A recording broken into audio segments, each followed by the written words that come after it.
বিশেষ করে মেয়েদের গায়ে হাত তোলা, প্রহার করা, অমানবিক আচরণ করা, এগুলা কোনো ভালো মুসলমানের গুণ হতে পারে না।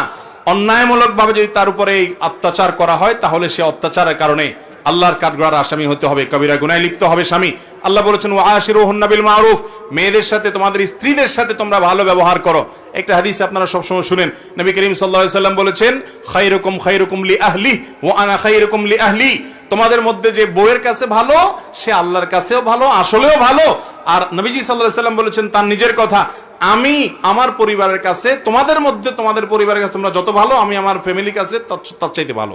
তাহলে স্ত্রীর কাছে ভালো থাকার জন্য তারাকে নিয়মিত মানলে ভালো থাকা যাবে?